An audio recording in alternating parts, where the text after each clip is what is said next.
परमात्मा के नाम का हमसे सुमिरन भजन नहीं होता। हमारी सबकी यही सबसे बड़ी परेशानी है। आज इस सत्संग के माध्यम से मैं सुमिरन भजन बढ़ाने के बारे में आपसे चर्चा कर रहा हूं। ज़्यादा नहीं, 3 कार्य हैं ऐसे जो करते रहो तो सुमिरन भजन बढ़ेगा। जो लोग सुमिरन भजन करना छोड़ चुके हैं वो भी सुमिरन भजन करने लगेंगे, या जो लोग सुमिरन भजन करते हैं और सुमिरन भजन करते समय उनका ध्यान बहिर्मुखी हो जाता है, उनका ध्यान भी अंतर्मुख होना शुरू हो जाएगा। तो भाई शुरुआत करते हैं कि सबसे पहले आँख, कान और मुंह, इन 3 इंद्रियों पर विशेष ध्यान रखो।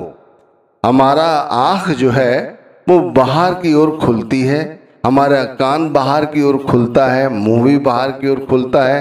ये तीनों इंद्रियां जब बाहर की ओर खुलती हैं और जब हम सुमिरन करने बैठते हैं तभी ये 3 इंद्रियां ही हमारे अंतर में शोर करना शुरू कर देती हैं, जिस कारण से हमारा सुमिरन नहीं बन पाता। हम सुमिरन करने बैठते हैं लेकिन हमारा ख्याल आँख के द्वारा, जो हमने देखा है वो आँख के द्वारा बहिर्मुखी हो जाता है। वो शक्लें, वो पदार्थ, उनकी शक्लें और पदार्थों की जो आकृति हमारे दिमाग में आ जाती है और हमारा ख्याल उन आकृतियों के साथ एक रूपता ले लेता है। इसी तरह हमने जो कानों के माध्यम से सुना है, जो सुना है उसी बात का मनन करने लग जाता है मन, और हमें सुमिरन करना नहीं देता। इसी तरह जो हमने बोला है, हमने कर्म बनाए हैं, उन्हीं बातों से किसी को क्या बुरा लगा, क्या किसी को अच्छा लगा या कितना अच्छा बोला, इन सब बातों पर विचार करने लग जाते हैं और सुमिरन नहीं करते। तो कहते हैं सबसे पहले इन 3 इंद्रियों पर विशेष ध्यान रखो। समझे आप? आंख, कान, मुंह बंद कराओ, अनहद झिंगा शब्द सुनाओ।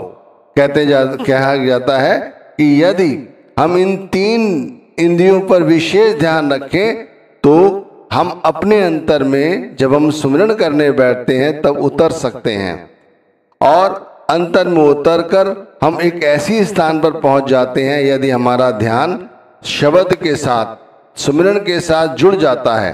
भाई इन 3 इंद्रियों से हमारा ध्यान कट जाए, बाहरी तौर पर, आंतरिक तौर पर हमें ये सब परेशान ना करे, तब हमें अंतर में कुछ ऐसा दिखाई देता है जिसे अनहद का नाद कहा जाता है।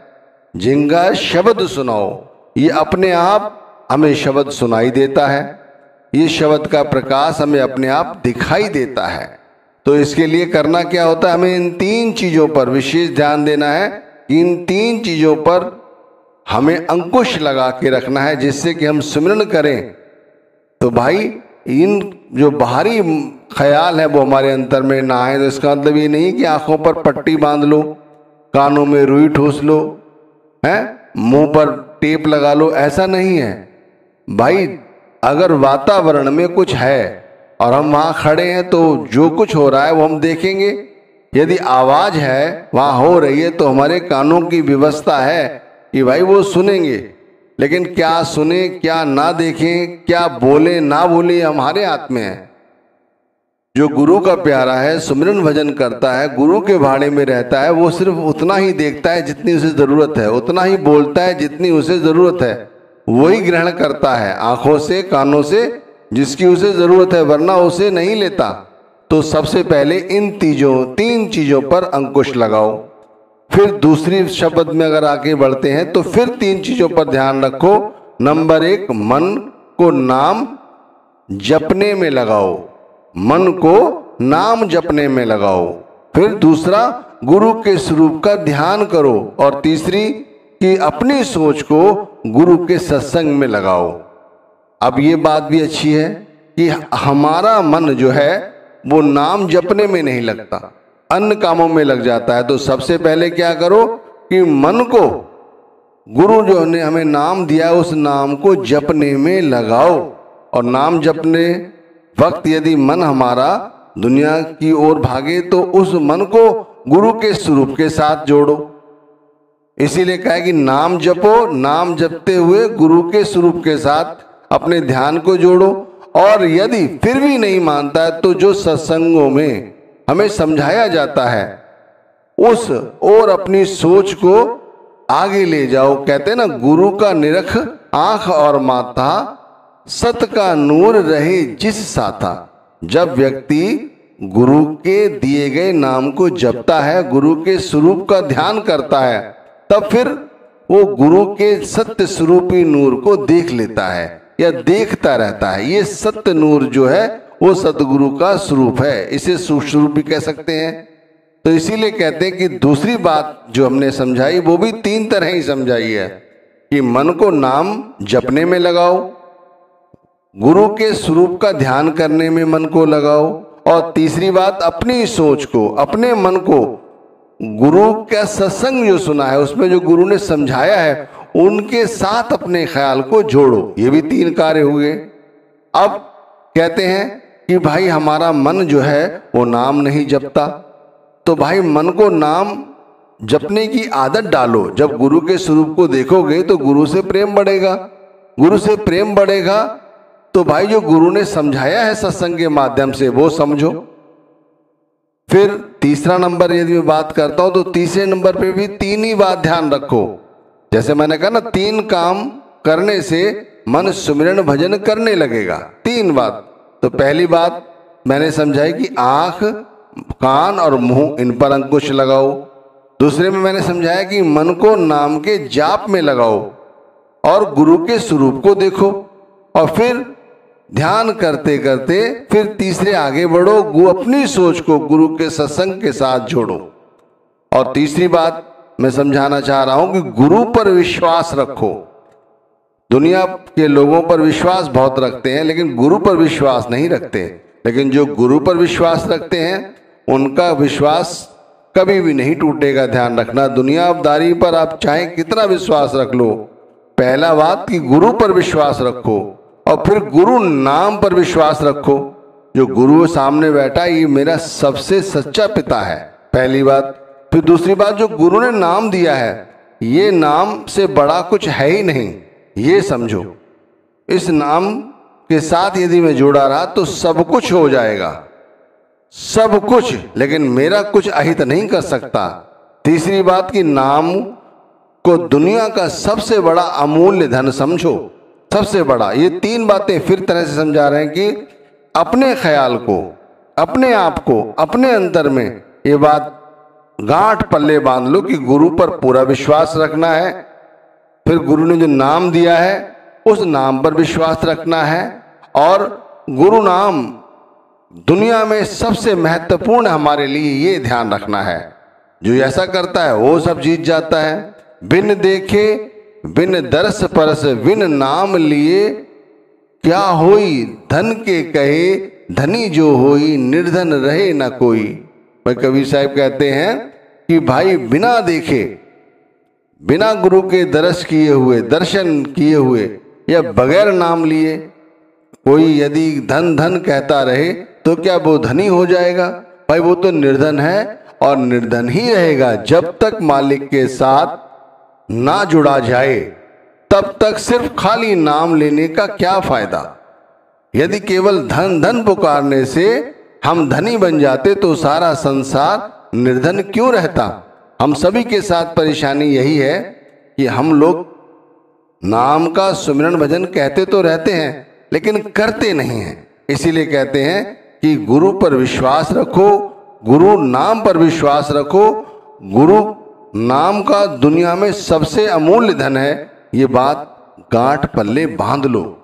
मन तो भाई बहुत कुछ करता है, मन दाता मन लालची, मन राजा मन रंग।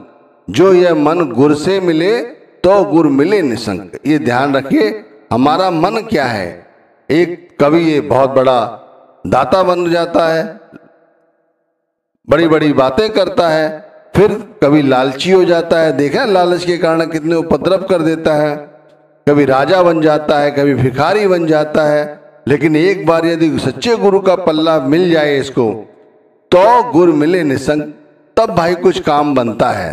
तो ये तीसरी बात जैसे समझाई। फिर आगे चलते हैं कि भाई काम करते करते नाम का सुमिरन करो। एक बात, खाली बैठे हैं तो बैठे बैठे ही नाम का सुमिरन करो। तीसरी बात कि खाली दिमाग को इधर उधर दौड़ाने से अच्छा है कि गुरु के रंग में रंग लो। बात बिल्कुल सही है और स्पष्ट है, सरल है, हर व्यक्ति समझ सकता है। काम करते करते नाम का सुमिरन करो, अपने ख्याल को गुरु के नाम के साथ जोड़ लो, गुरु के स्वरूप के साथ जोड़ लो। खाली बैठे बैठे नाम का सुमिरन करो, जिससे कि वो समय एक तो पार हो जाएगा, दूसरा वो समय सही जगह लगेगा। और खाली दिमाग कहते हैं शैतान का घर होता है, इसलिए उस दिमाग को गुरु भक्ति में लगाओ। कहते हैं 8 पहर सिमरो प्रभु नाम, अनिक तीर्थ मंजन स्नान। समझ लीजिए, इससे बड़ी कोई बात है? 8 पहर, ऐसे ही व्यक्ति 8 पहर नाम का सुमिरन कर लेता है। लोग कहते हैं हमसे 2 मिनट के लिए नहीं होता, 2 घंटे के लिए नहीं हो सकता। और मैं जब कहता हूं कि 8 पहर लोग नाम जपते हैं, इसी तरह जपते हैं भाई। उन्होंने अपने आप को इस तरह का बना लिया है, वो गुरु भक्ति में इस तरह लगे रहते हैं कि 8 पहर सिमरो प्रभु नाम, अनेक तीर्थ मंजन स्नान। वो चलते फिरते ऐसे समझ लो अनेक तीर्थ स्थान भी खाली यूं ही जाके घुमाते हैं। यहाँ एक जगह बैठे हैं, गुरु में ध्यान लगा हुआ और जा रहे हैं। समझ जाइए इस बात को कि क्या समझाया जा रहा है। पुण्य दान जप तप जेते सब ऊपर नाम, हर हर रसना जो जपै तिस पूरन काम। समझ जाइए क्या समझाया जा रहा है कि हर हर रसना, जब हमारी ये जुबान है वो हर वक्त नाम जपे, गुरु का नाम जपे, ये पूर्ण काम है। और जितने भी पुण्य कर लो, दान कर लो, सब कुछ इनसे सबसे ऊपर है नाम की भजन बंदगी। तो चौथी बात समझाई जा रही कि काम करते करते नाम का सुमिरन करो, खाली मत बैठो। खाली दिमाग शैतान का घर है, इसलिए हमेशा ही ये कोशिश करो कि नाम का सुमिरन चलता रहे। अब इसी बात को और आगे बढ़ाते हैं कि भाई हमारे अंदर 3 चीजें और आनी चाहिए। सबसे पहले दया, संतोष और क्षमा। अगर ये 3 चीजें आ जाती तो भी हमारी भजन बंदगी और बढ़ती चली जाती है, हमारा मन नाम का सुमिरन भजन करने लग जाता है। दया, कहते हैं दया धर्म का मूल है, पाप मूल अभिमान, तुलसी दया ना छोड़िए जब लग घट में प्राण। यदि जब तक हमारे हृदय में प्राण है, हमारे हृदय से ये दया नहीं जानी चाहिए, क्योंकि ये जो दया है ये सबसे समझिए दया धर्म का मूल है, ये मूल है। इसी तरह पाप मूल अभिमान, इसीलिए हमें कभी दया नहीं छोड़नी चाहिए। जो दयावान हैं वो वाकई में सच्ची भक्ति करते हैं, जो दया नहीं जिसके हृदय में वो क्या जानेगा। इससे संतोष, दूसरी बात आती है संतोषी बनो, जो कुछ मिला है उसमें प्रभु का हाजिर नाजिर जानकर सर झुकाकर उसे ग्रहण करो। साध संतोषी सर्वदा निर्मल जाके बैन, ताके दर्श परसते जिए उपजय सुख चैन। उनके हृदय में ही सुख चैन उपजता है और वही लोग वाकई में संतुष्ट रहते हैं। उनके अगर दर्शन हो जाएं तो समझ लो हमारा कल्याण है। साध संतोषी सर्वदा निर्मल जाके वैन। अब आप समझिए ये संतोष है। और फिर क्षमा, तीसरी चीज क्षमा। हम जितना लोगों को क्षमा कर देंगे उतना ही अंदर हमारे में क्रोध खत्म हो जाएगा। क्षमा बहुत बड़ी चीज है, ध्यान रखिए। कहते हैं सुत अपराध करत है जेते, जननी चीत न राखें तेते। माता अपने बच्चों को किस तरह माफ कर देती है, क्षमा कर देती है, चाहे वो कितने ही गलत कार्य करें, लेकिन मां उनसे प्रेम करती है। इसी तरह यदि प्रभु से प्रेम है, परमात्मा से प्रेम है, गुरु नाम से प्रेम है, तो भाई लोग कितने भी अपराध करें आपके साथ, कितना भी बैर पाले, आप उन्हें क्षमा कर दें। तो भाई इस तरह से 3 बात करके कई सारी बातें समझाई गई हैं कि यदि ऐसा किया जाए तो नाम का सुमिरन बढ़ जाता है।